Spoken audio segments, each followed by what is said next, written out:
I continue to reserve. Reserves. Gentleman from Washington is recognized. Thank you, Mr. Chairman. I yield myself the balance of my time. Gentleman is recognized. Thank you. And I think the gentlelady from Pennsylvania summed it up reasonably well, but I really want to make sure people understand why we're opposed to this bill. We are opposed to this bill because it is our firm belief that this will undermine our ability to meet the national security objectives of this country. And I want to explain why. We can start with the issue of access to reproductive health care for women.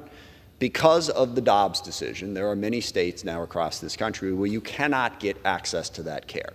The Department of Defense, faced with that, having a large number of women and family members of service members in those states, set up a situation to allow those women to get access to that reproductive care. This bill takes that away.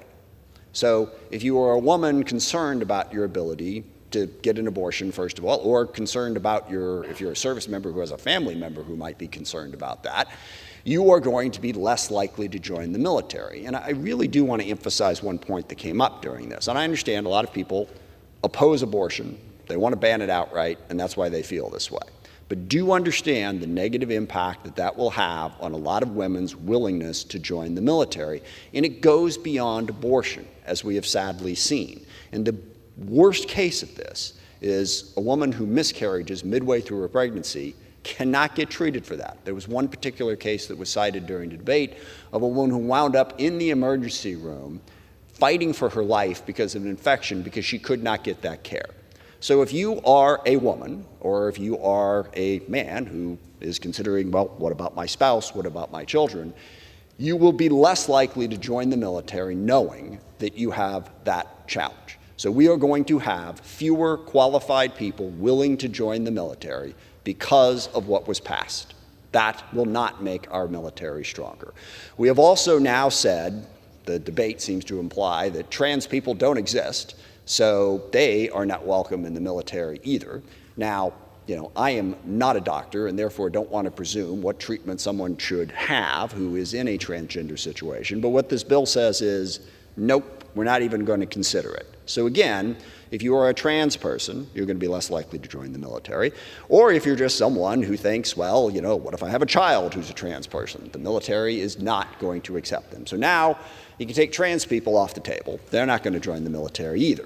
And then we have the most difficult aspect of this, and that is the diversity, equity, and inclusion piece. And this is a very widely misunderstood thing, and I tried to explain it throughout the debate.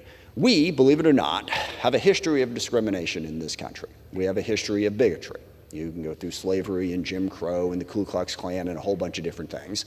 We also have a history of incredible discrimination against women. I've cited this before, but as it came out during debate, women who join the military, I think, have a very strong understanding. They're going to have to work twice as hard, basically, to get the same opportunity that a man gets in the military. That's sort of understood. And because of that historical discrimination, you also have to wonder, if you are a person of color, if you're going to get a fair shake in the military. Now, I will admit, there are a lot of people that even faced with those odds, even knowing that they're going to have to work twice as hard and face that discrimination, they will join. But some will not. So again, there's another group of people that we've now taken off the table. I want to take a special moment to recognize on that last point of the willingness of people to join the military, even if they're facing discrimination.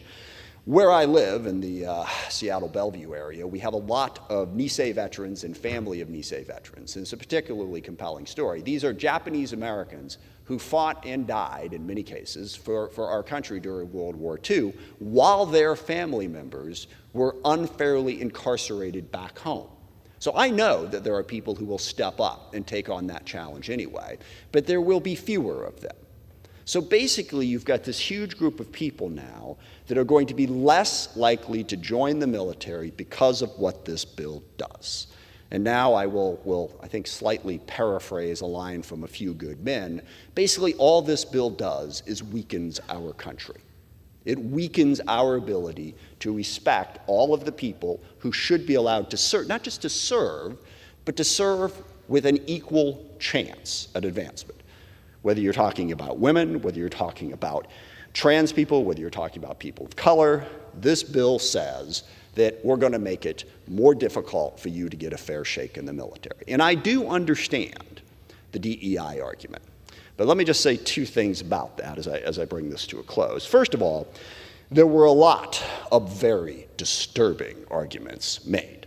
I think the base renaming commission argument, even though technically it really didn't matter, was the most disturbing at all. As we once again heard all these speeches about how, we need to honor our history and honor our heritage. The exact same arguments that were made over 100 years ago when this country went through a very concerted effort to make sure that we could establish white supremacy as the law of the land.